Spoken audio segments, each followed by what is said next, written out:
Hey guys, and welcome back to another YouTube video. In this video we will be doing the trade targets for round 11. Obviously we are excluding rookies, as we always do that, as they are covered in the previous Cash Cows video. If you haven't watched that video, just find it on the channel. It should be pretty easy under the videos. It's the second most recent one after this one, so yeah, it's up there. But yeah, so this video will be going through the trade targets, and a lot of them are sort of these underpriced guys that I sort of weighing against doing that, as it can sort of stuff you guys up. But I guess these underpriced guys are potentially able, with their new roles, they have had role changes, potentially alongside a rookie. You can sort of get two rookies to underpriced primo, as you'll put, and then also a good job security rookie, which is a lot better than guys that are just sitting on the pine. So yeah, before we get into this video, remember to like and subscribe, turn the notification bell on so you know when I upload, and let's get into this video. So I know I covered this in the Cash Cows video again, but I just wanted to point out, head over to my community tab. These ones will be up sort of within 12 to 24 hours before uploading a video. We will have the sort of image poll of what's going to be covered. Like tomorrow, I know I'm going to put a image poll up probably for the in terms of my tips, and just probably I'll do that weekly and do like the biggest upset of the week. So we'll do that. And so yeah, I'm just trying to boost sort of engagement for you guys and work that out, and trying to provide more to you guys, as I think that's something that's been lacking on the channel. But anyway, let's jump into this one. So as you can see, Alex Sexton, a major traded in guy. Currently, just so that you guys know, I have not done my trades for the week. Or at least I don't want to give them away, as that's a whole video that we're going to do on Thursday. So that's why I have reverted back to my team that was round 10. So that's why potentially two of these guys, I would say, on this page here are going to come in for my team reveal, but you don't know which guys. Alex Sexton, here's the thing, he is replacing Powell. We all know that. Powell comes back in 3 weeks. So what do we do with Sexton, given that he's going to score, I would say, an average of 90 across those 3 weeks? Probably 95. Do we pick him up because he's going to basically cover you these next 3 weeks, get you really good cash, and then on the buy you can flip him to... that's probably actually the best strategy, not even going to lie. It's probably not a Supercoach strategy, which is annoying because Supercoach has limited trades. But I genuinely think that he could be a guy that is going to go 95, 95, 95 and genuinely score well. So as you see here, he did have the role before and he did go 80. So I do think that there is a warrant to getting Sexton in. Do I think it's necessarily the best strategy? Probably not. I think you can just get rookies to score that sort of Jeremy Sharp, Darcy Wilson, are scoring roughly around that range, and you can get bigger top end scorers that are going to be there for the rest of the year, like a Rowan Marshall. Even though Zach Fisher, I think, has the role long term. I think he has the role for the rest of the year, so I think he's possibly a better trade-in. But I think the value for money with Sexton and the ability to most likely just trade him at the buy. Look at his, he's supposed to, with pretty meh scores, go up, projected change. His projected change is 51k, so 620k in the next 2 weeks with 60s. If he goes 90s, that's going to go up to roughly 50k, 55k. And that's going to go up to, he's probably in the next 3 weeks going to gain like 180k or so, or probably not 180k, but he's going to gain a large amount, especially this game here. And then we'll see how it fares out of the bye, because in round 15, he could also play. And then you're like, well, we got coverage for the whole set of the buys in the forwards and the mids, which is huge. So Sexton, he is a round 14 guy, which is a troublesome round, which is annoying. But you also have the ability to trade him out at the bye as well. Round 14, you can stock up on round 14s and 15s and then just trade them when needed. So yeah, I would be... looking at Sexton, I think he is a good option. I know that you guys, if I just go quickly back to this one, have heavily said he is the option. Richards, Fraser, McAuliffe, yep, we all talked about them in the cash cows. Then when you go down to Zach Fisher, I think this one is also a decent trade in. 3.8k trading Fisher in. I don't know why you would trade Fisher out at this point. He's got the role. McAuliffe's not there as well, which is absolutely huge. I think that massively impacts him, as it means he's got Hardiman or like a Bailey Scott or someone like that, or potentially, who's the other one? Not Core. There's another guy there that I'm thinking of that name escapes me, but yeah, I just really like his scoring. He's now without the sub game in there. Take away 34 from 815, that's 781 divided by 9. That is close to 85 or 86. 85 or 86 for a forward is near on top dollar almost.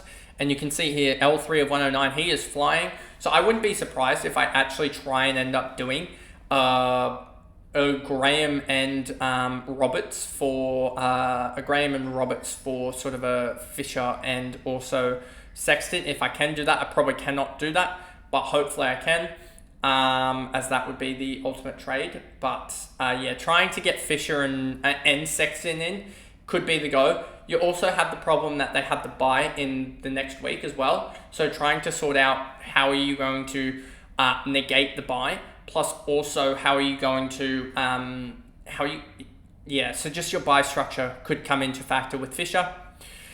Revel, Crisp, yeah, I think he's done really well the last couple weeks. Let's just see, last couple weeks he's gone 193, 130, 118. He is an interesting buy to get. Jordan De Goey could impact him, so I'm just worried about potential job security. And I think this could be like Caldwell was in previous, where he has 1 to 2 good weeks, 1 to 2 bad weeks, and sort of goes on a flow. And midfield defender, I don't think he's necessarily going to be up there in terms of scoring across the rest of the season compared to other defenders. So I would give this one a miss, to be honest with you. Rowan Marshall, I think his scoring is stupidly good.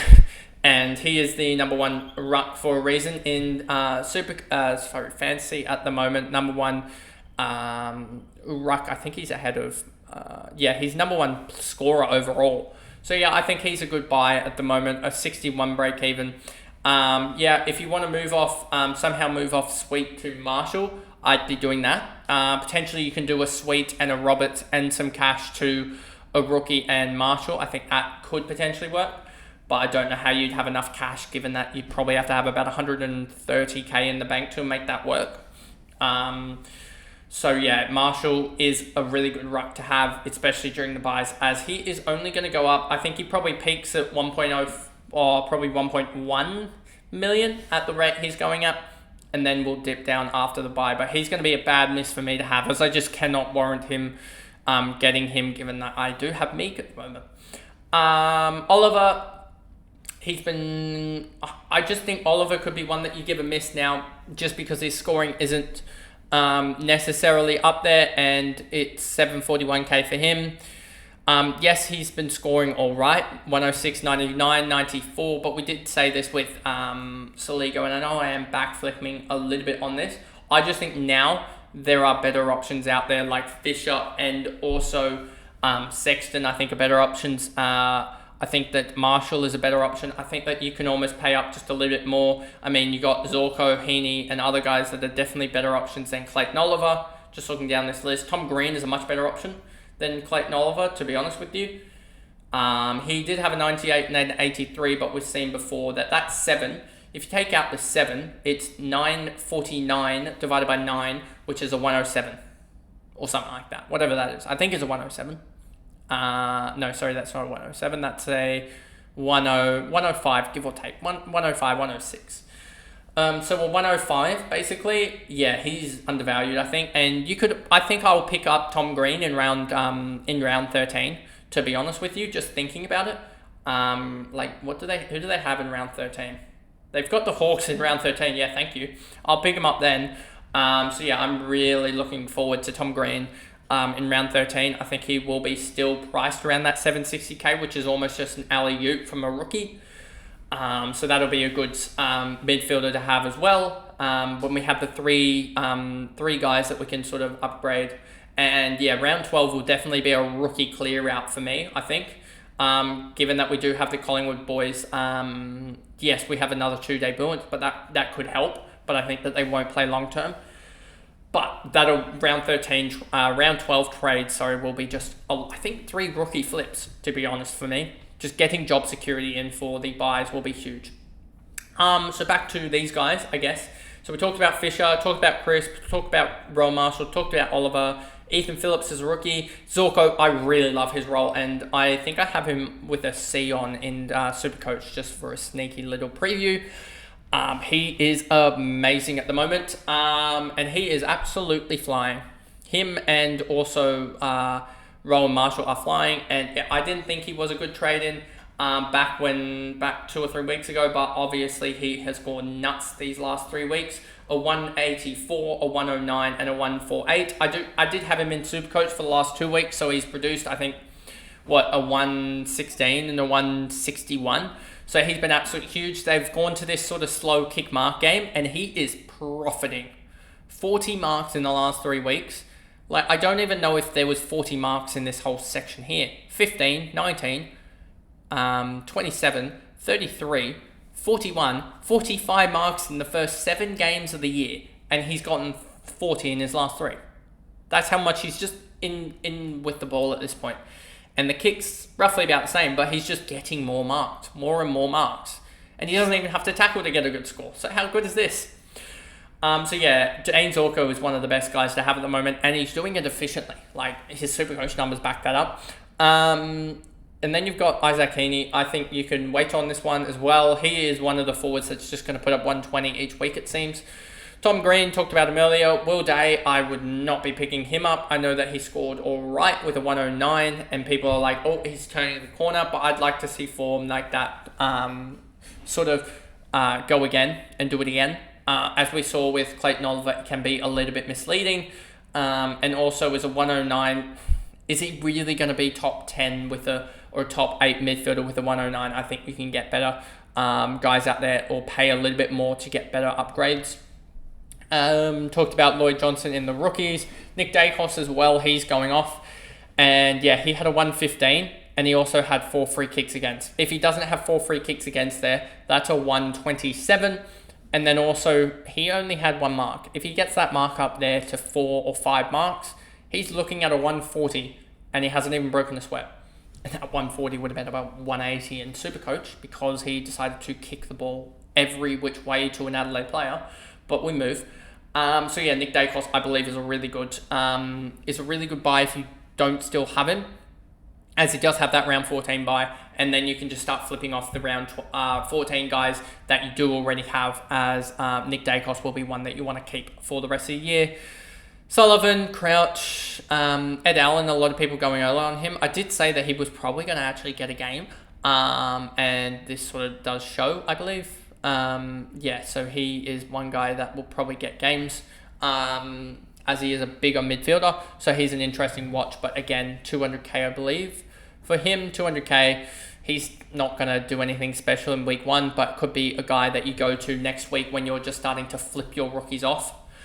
Crouch as well, a guy that just scores well but doesn't actually impact games. Who would have thought? He's just getting a lot of handballs, and he actually did get a lot of tackles. He's getting his tackle numbers up, but he's not impacting games, let's be real here. He's one guy that's going to frustrate me, because I don't like watching him, because he just handballs. He had almost like 3 meters gained per possession going deep into the last quarter, before a couple of long kicks got him up towards that 5 or 6 range.